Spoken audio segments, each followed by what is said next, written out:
یہ ایک ناجائز قسم کے الیکٹورل پروسیس سے ایک ناجائز جو الیکشن کی پیداوار کی حکومت ہوگی، وہ ایک ناجائز حکومت جو ہے، ایک آلود زدہ حکومت جو ہے وہ کنسیڈر ہوگی۔ ان حالات میں نہ ہی تو ہے یہ جمہوریت کی ساکھ بحال ہوگی، نہ ہی پاکستان کے ادارے اپنی ساکھ بحال کریں گے، اور عوام میں جو ان کا پبلک کانفیڈنس ہے، جو پبلک ٹرسٹ ہے، وہ آلریڈی ختم ہو چکا۔ عمران ریاض ایک آزاد شہری ہے، اس پہ کسی قسم کی کوئی قدغن نہیں ہے۔ اس کا PNIL یعنی کہ provisional national identification list, passport control list, exit control list میں نام رکھنے کی کوئی وجہ نہیں ہے۔ یہی وہ ایڈمنسٹریٹو میئرز ہیں جو کہ آپ کو نظر آتے ہیں کہ کسی بھی شہری کو آزادی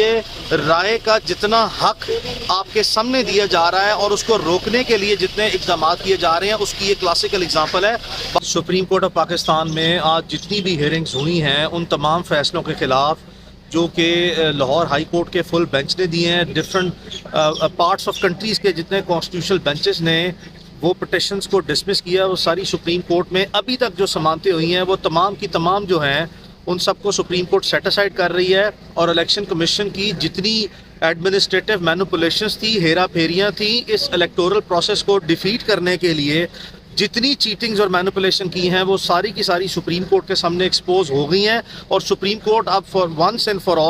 آل ٹائمز ٹو کم ان تمام چیٹنگز پہ، مینوپولیشنز پہ one by one point of law کو سیٹل کرتے جا رہے ہیں۔ اس میں پرائمریلی پروکلیم اوفینڈر کے پوائنٹس تھے۔ سپریم کورٹ میں اب تک ڈفرینٹ بینچز کا جو ویو آیا ہے وہ ون لائنر ہے کہ کسی بھی پروکلیم اوفینڈر کو کانسٹیٹیوشن میں کسی جگہ نہیں لکھا کہ الیکشن لڑنے سے روکا جائے، اور ان کی پٹیشنز الاؤ کی ہیں۔ اسی طرح پروپوزر اور سیکنڈرز کے جو ایشو ہیں اس کو سپریم کورٹ سیٹل کر رہی ہے۔ آج ہم شوکت بسرا صاحب اور صنم جاوید خان صاحبہ کے ڈومینیشن پیپر کی ریجیکشن کے اگینسٹ سپریم کورٹ میں جو لاہور ہائی کورٹ کے فل بینچ کے فیصلے تھے اس میں اپیئر ہوئے۔ آنریبل بینچ نے جو پری لیمنری ہیئرنگ کی ہیں اور سبمیشنز اب تک لی ہیں، اس میں ان کو سننے کے بعد الیکشن کمیشن کو اسٹریٹ اوے ٹائم دیا، نوٹس دیا، اور الیکشن کمیشن کی استدعا پہ کہ اب اس میں تھوڑا سا ٹائم دے کے الیکشن کمیشن سے انسٹرکشنز لے لیں، اس کو دوبارہ ہیئرنگ کو ریزیوم کرنے کا 1:45 یعنی کہ تقریباً 2 بجے جو ہے وہ ٹائم دیا ہے۔ اس میں one question of law primarily ہے کہ کسی بھی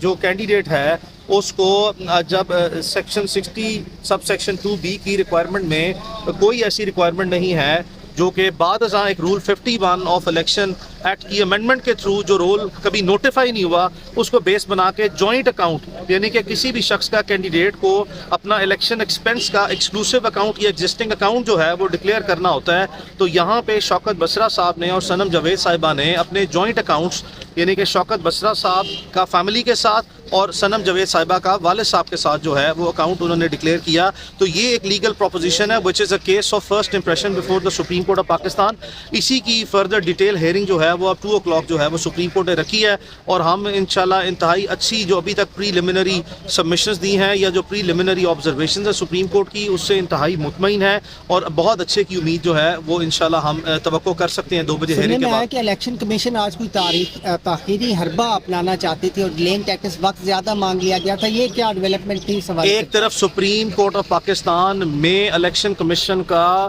ریپیٹڈلی موقف یہ رہا ہے کہ جی بہت ہم ٹائٹ جو ہے وہ اسکیجول کے مطابق چیزوں میں آگے بڑھ رہے ہیں۔ ایک طرف ہم نے دیکھا کہ چند ایسے امیدواران ہیں جس پہ سارا کا سارا الیکشن کمیشن کا زور ہے، تو اس حالات میں جو کنڈکٹ رہا ہے الیکشن کمیشن کا تھرو آؤٹ ایز اس نے الیکشن کمیشن کی جو سینکٹیٹی ہے پاکستان میں بطور آزاد ادارہ جو کریڈیبلٹی ہے اس کو بالکل for all times to come جو ہے وہ ختم کر دیا، اور الیکشن کمیشن جیسے اداروں کو اپنی ساکھ بحال کرتے ہوئے اب کئی سال جو ہے وہ لگ جائیں گے۔ کئی الیکشن 5-6 الیکشن جو ہیں پاکستان میں مزید ہوں گے، اور اگر الیکشن کمیشن نے اپنا قبلہ درست رکھا، آزادی اور خود مختاری سے اپنے فیصلے کیے، تو ہی کسی وقت جا کے اس کی جو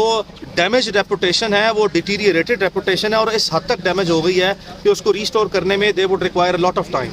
میاں صاحب، آپ بڑے عرصے سے ماہر قانون دان ہیں، بڑے عرصے سے پریکٹس کر رہے ہیں، آپ نے اپنی زندگی میں کبھی دیکھا کہ الیکشن کے دنوں میں دفعہ 144 نافذ ہو جائے؟ دیکھیں، جب ایسے حالات آ جائیں تو یہ پری پول ریگنگ، پولیٹیکل انجینئرنگ اور کسی بھی ایک سیاسی جماعت کو کارنر کرنے کی، ڈس انٹیگریٹ کرنے کی، پیس بائی پیس جو سٹیج وائز اور سٹیپ وائز اسٹریٹجی ہے اس کا یہ حصہ ہے۔ یہ سارا کا سارا جو الیکٹورل پروسیس ہے یہ سو فار اب تک جو نظر آتا ہے یہ فراڈ پر، چیٹنگ پر اور مینوپولیشنز پر مبنی ہے. اس آنے والے سال 2024 کے الیکشن کی جو کریڈیبلٹی ہے یہ کمپرومائز ہو چکی ہے اور اس کی کوئی بھی ویلیڈیٹی جو ہے وہ نیشنل اور انٹرنیشنل جو بھی سٹینڈرڈز ہیں فیئر اینڈ فری الیکشن کے اس کے اوپر یہ پورا نہ اترتا ہے. یہ ایک ناجائز قسم کے الیکٹورل پروسیس سے ایک ناجائز جو الیکشن کی پیداوار کی حکومت ہوگی وہ ایک ناجائز حکومت جو ہے، ایک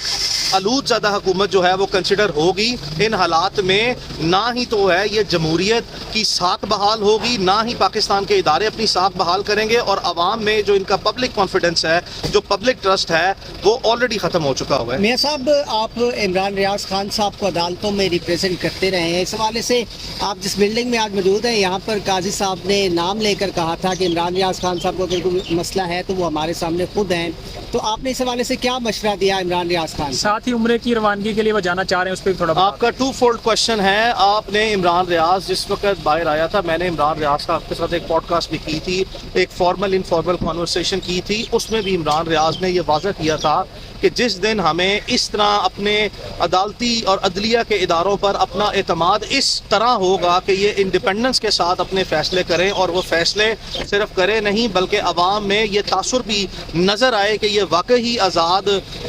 فیصلے ہیں، اور ان فیصلوں کی روشنی میں اگر جو ہو یہ واضح طور پر کسی بھی پبلک کے نمائندے کی یا کسی پبلک کے ریپرزنٹیٹیو کی یا کسی پبلک کے سٹیزن کی یہ جس وقت یہ کانفیڈنس اپنے اداروں پہ آ جائے گا تو عمران ریاض بھی فوری طور پر سپریم کورٹ آئے گا. میں جویریہ صدیق صاحبہ جو شہید ارشد شریف مرحوم کی بیگم صاحبہ ہیں ان کو بھی ریپرزینٹ کرتا ہوں. میرے آفس میں شاذب مسعود صاحب، بیرسٹر سعد بھٹو صاحب ہم کامنلی ریپرزینٹ کرتے ہیں. ہمیں اس کیس میں اب تک جتنا انصاف ملا ہے وہی ہم نے as a case rule precedent set کرتے ہوئے ہی عمران ریاض کے کیس کے ایکسیپشنل سرکمسٹانسز، ہاسٹل سرکمسٹانسز کو انالائز کرنا ہے اور اس کو باریک بینی سے جائزہ لینا ہے. ہم نے محض درخواست بازی سے جو ہے وہ اپنا شوق پورا نہیں کرنا. جب ہمیں یہ 100% اعتماد ہوگا کہ یہ انصاف ہوگا نہیں ہوتا ہوا نظر بھی آئے گا اور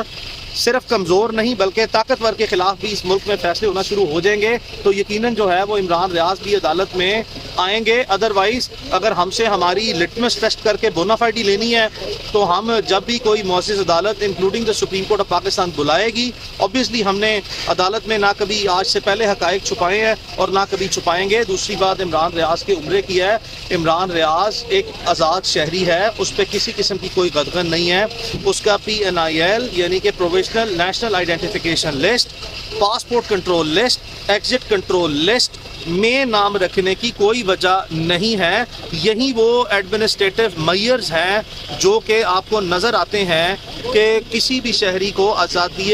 رائے کا جتنا حق آپ کے سامنے دیا جا رہا ہے اور اس کو روکنے کے لیے جتنے اقدامات کیے جا رہے ہیں اس کی یہ کلاسیکل اگزامپل ہے. بہرحال عمران نے اب لاہور ہائی کورٹ میں ایک پٹیشن فائل کی ہے for the removal of the name. اس کے فیصلے کا انتظار کریں. امید ہے انشاءاللہ عمران اپنی فیملی کے ساتھ اپنے بیسک رائٹس، فنڈامنٹل رائٹس کو ایکسرسائز کرتے ہوئے وہ عمرے کی ذمہ داریاں اور فرائض سر انجام کر سر سکیں. لاسٹلی بس ایک ٹیکنیکل کافی ہو گئے ہیں، باقی ہم نے دوسرے سیکشن میں آنا ہے. سر آپ روزانہ تو نہیں ملتے نا مہر قانون دان سر لاسٹلی یہ بتا دیں کہ تحریک انصاف سے بلے کا نشان لیا گیا ہے لیکن جماعت کا نام نہیں لیا گیا. تو کہا جا رہا ہے وہ جماعت کا نام لکھ سکتے ہیں آزاد کی جگہ، مگر دوسری طرف یہ بھی کہا جا رہا ہے کہ اگر وہ پاکستان تحریک انصاف کا نام لکھیں گے تو بلے کا نشان نہیں ہے تو پھر وہ آزاد بھی نہیں رہیں گے. تو یہ کیا ٹیکنیکل معاملہ ہے؟ دیکھیں میری آزاد قانونی رائے میں جس کو پاکستان کے جو لیگل جورسٹ ہیں وہ واسٹلی جو ہے وہ ہم ایک کامن کلیکٹیو وزڈم کو شیئر کرتے ہیں. یہ جو الیکشن سمبل کا سپریم کورٹ میں فیصلہ